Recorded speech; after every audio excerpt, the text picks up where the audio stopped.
Good morning.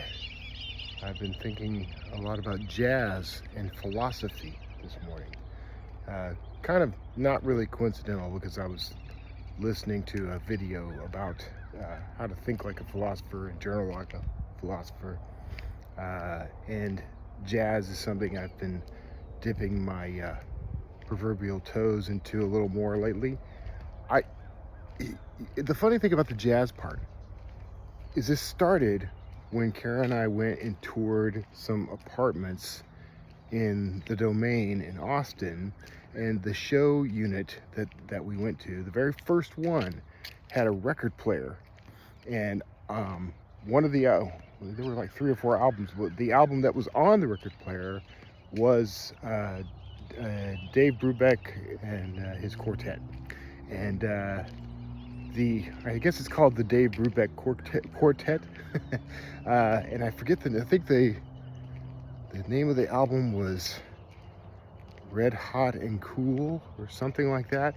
I'll find that. That's an album I'm going to own one day because it just sort of put me on a path for some reason, and I've started deep diving into jazz. I was always a fan of jazz, but I was never I was always kind of into it, but never really into it.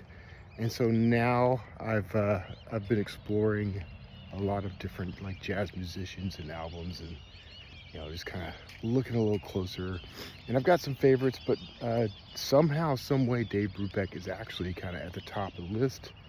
And maybe there was some influence because of that being sort of quote unquote the first album. Definitely not my first jazz album, but it's the first one that that kicked me off on all this. But I don't know, I don't think so, because as I've listened to everything, like when his music comes up in a sort of YouTube music playlist, suddenly that's the one I'm gravitating toward.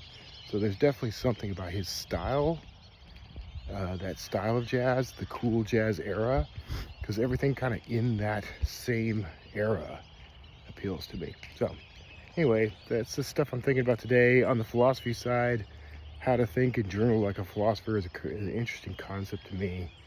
I do a lot of journaling. Kind of consider myself a little bit of a philosopher, but we'll get into that. So anyway, that's today's Walking Kev. Took a little slightly different route this time. Anyway, hope you're having a wonderful Sunday. Take care.